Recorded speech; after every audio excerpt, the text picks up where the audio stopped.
Single tasking is essential to being productive and reducing stress. And you might be thinking, yeah, that sounds great, but part of the reason that I'm always multitasking, even if I don't mean to, is that I'm easily distracted. In this lecture, we're going to talk about some of the things that you can do to minimize those distractions that are a part of modern office life.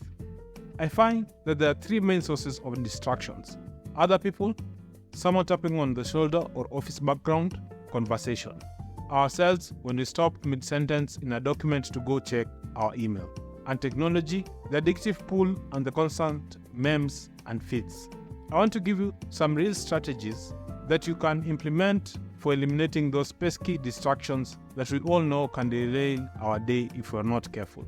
Distractions are killing our productivity, and we have to be proactive if we want to change that. First, as I mentioned before, technology is amazing in so many ways, but it's also designed to grab as much of our attention as it can get via the default settings. If we want to be in control of our technology instead of it controlling us, then we need to be proactive about those settings. So what can we do? First, turn off all those app notifications on your phone, except those that you really need, which are usually text and meeting notifications. You can also turn off desktop notifications. You want to answer an email or message on your own schedule, not just because you got to be on one. Yes, of course, you still need to be responsive, but you can check your email every few hours and check Slack maybe every 30 minutes and still be responsive to your coworkers. It's only recently when there was even a possibility of being immediately responsive. And in most cases, while it seems into the culture as an implicit expectation, it's not actually necessary. Additionally, consider turning the ringer off on your phone while you're engaged in deep focus activities. You can even turn on the do not disturb. And if you're worried about missing a real emergency call, you can set up emergency bypass to allow only specific numbers like your spouse or your kid's school to get through. Another really simple technique is just to move your phone out of your line of sight. Put it in a bag as best, and if you can't do that, then face down on your desk.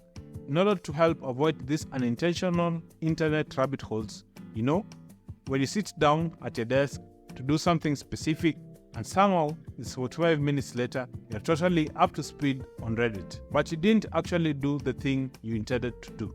You can do something really simple, which is to set your browser homepage to something boring, like the search engine of your choice. This will allow you to avoid that tempting clickbait on your browser homepage. To avoid inadvertently going down the information rabbit hole on your phone, you can move these really tempting apps to a folder that you label something like time sucks or think twice, and move that folder a few swipes in on your phone. The simple act of making it just more than one click or swipe away provides just enough of a buffer to make you think twice and avoid mindlessly accessing those addictive things.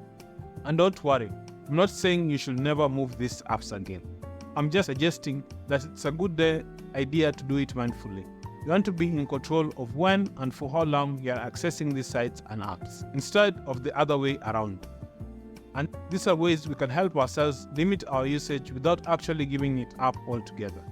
To enter the more physical realm, let's think for a minute about your environment. If you've ever heard the saying, outer order, inner calm, you'll know that working in a clean environment, clear of clutter, reduces anxiety and encourages focus and creativity.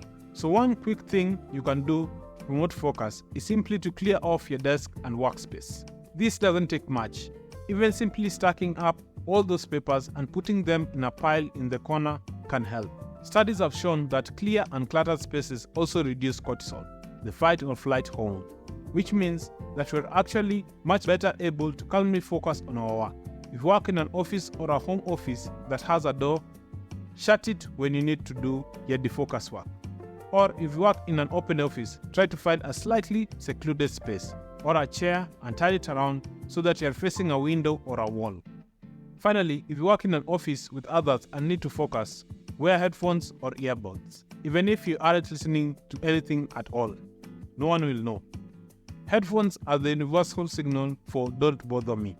I hope you found these strategies helpful and that a few of them have resonated with you. I've also attached a document here that you can download to get into some of these focus hacks in detail. Coming up next, we'll have an activity that will help you determine the distractions that affect you most and help you come up with an action plan to reduce them so that you can focus better and use your time more effectively. Thanks for tuning in to today's video. If you found these tips helpful in boosting your efficiency, don't forget to hit that subscribe button below. For those of you looking to take your game to the next level, consider checking out the resources in the description to unlock exclusive strategies tailored just for you. And before you go, make sure to check out the next video on our channel for even more insights and techniques to supercharge your efficiency. Remember, with the right tools and mindset, you can achieve anything you set your mind to. Until next time, stay focused and stay productive.